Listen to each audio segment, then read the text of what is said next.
YouTube തുടങ്ങിയത് ഒരു dating site ആയിട്ടാണ്. ലംബോർഗിനി ഒരു ട്രാക്ടർ കമ്പനി ആയിട്ടാണ് സ്റ്റാർട്ട് ചെയ്തത്. നോക്കിയയില്ലേ നോക്കിയ ഫോൺ, അത് ഒരു പേപ്പർ മില്ലായിട്ടാണ് സ്റ്റാർട്ട് ചെയ്തത്.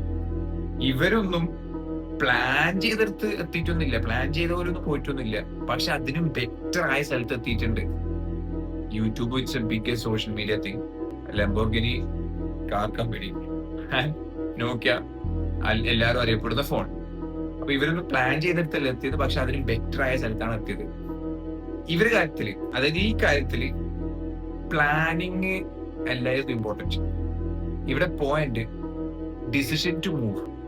എന്തുണ്ടെങ്കിലും മുന്നോട്ടേക്ക് പോവാം അതിലെ ഡിസിഷനിലായിരുന്നു ഇമ്പോർട്ടൻസ്. നമ്മൾ അധിക ആൾക്കാരും ഈ പ്ലാനിങ് സ്റ്റക്ക് ആയിരിക്കും. പ്ലാൻ ചെയ്ത പോലെ പോകുന്നു വിചാരിച്ച് സ്റ്റക്ക് ആയിരിക്കും. പ്ലാൻ ചെയ്ത പോലെ പോയിട്ടില്ലെങ്കിൽ അതിനും ടെൻഷൻ അടിച്ചിരിക്കും. അതായത് ഈ പ്ലാനിങ്ങിനാണ് ഇമ്പോർട്ടൻസ് കൊടുക്കുക. പക്ഷേ the real important thing is the mentality, the decision to move. എന്തുണ്ടെങ്കിലും മുന്നോട്ടേക്ക്. ഇത് മനസ്സിലായിട്ടില്ലേ? പോകുന്ന വഴിക്ക് മനസ്സിലായിക്കോളാം. ഇതെന്താ ചെയ്യുക, അതെങ്ങനെയെങ്കിലും മനസ്സിലാവും. ജസ്റ്റ് സ്റ്റാർട്ട് ചെയ്യാം. ഈ ഒരു മെന്റാലിറ്റിക്കാണ്, ഈ ഒരു മെന്റാലിറ്റിയിലാണ് ലെഗസി ഉണ്ടാവുക. സോ നിങ്ങൾ എന്തെങ്കിലും പ്ലാൻ ചെയ്യാൻ ഉദ്ദേശിക്കുന്നുണ്ട്, അല്ലെങ്കിൽ എന്തെങ്കിലും വലിയൊരു കാര്യം ചെയ്യാൻ ഉദ്ദേശിക്കുന്നുണ്ട്, യു ആർ ലൈക്ക് ഇങ്ങനെയൊന്നും മനസ്സിലാവുന്നില്ല, ഇത് എങ്ങനെ ചെയ്യേണ്ടത് മനസ്സിലാവുന്നില്ലെങ്കിൽ it's okay. It's the whole point is just to start, just to move from there. Just തുടങ്ങി. Eventually you will figure it out. Eventually you will get it.